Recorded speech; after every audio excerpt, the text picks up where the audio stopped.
It was a humid afternoon in Asuncion when the clouds began to gather ominously over the Paraguayan capital. The year was 1932, and the tension between Paraguay and Bolivia was escalating to a boiling point over the vast and desolate Gran Chaco region, an area rich in rumored oil deposits.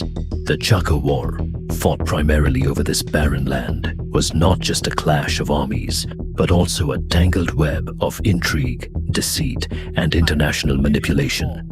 Propaganda painted the Bolivians as invaders, while in reality, both nations were mere pawns in a game dictated by foreign interests, the United States and European powers eager for control of potential oil reserves.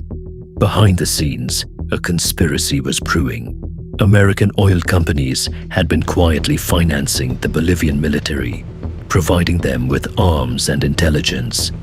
Paraguay, fearing for its sovereignty, sought support from its neighbors. But what they didn't realize was that their every move was being monitored by CIA operatives disguised as mercenaries.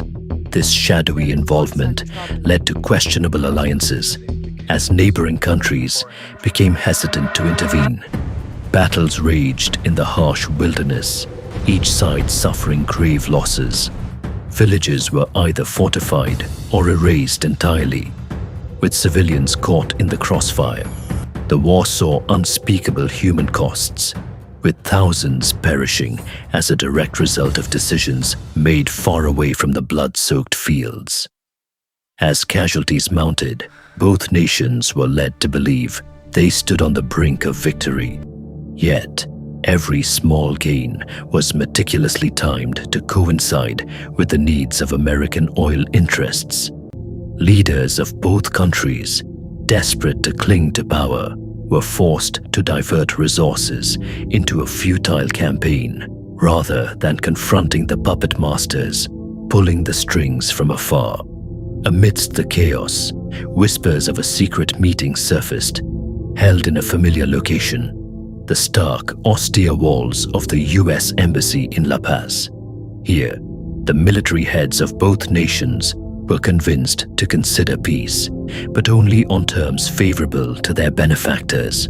As reports leaked, conspiracy theorists theorized that the war had served a dual purpose: to weaken both Paraguay and Bolivia politically and militarily, while ensuring that foreign oil companies could siphon off the region's wealth unchallenged. The Chaco War finally ended in 1935, leaving a landscape scarred and a populace divided. In the aftermath, no oil wells emerged as promised, and both nations returned to a fragile peace, impoverished and embittered. The conspiracy, however, faded into obscurity. The documentations were buried beneath layers of political bureaucracy and classified records.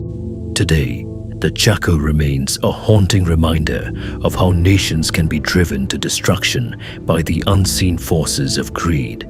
The shadows of the Andes continue to murmur the tales of those lost to the political machinations, their fates intertwined in a conspiracy that ultimately left them with empty promises and unfulfilled hopes.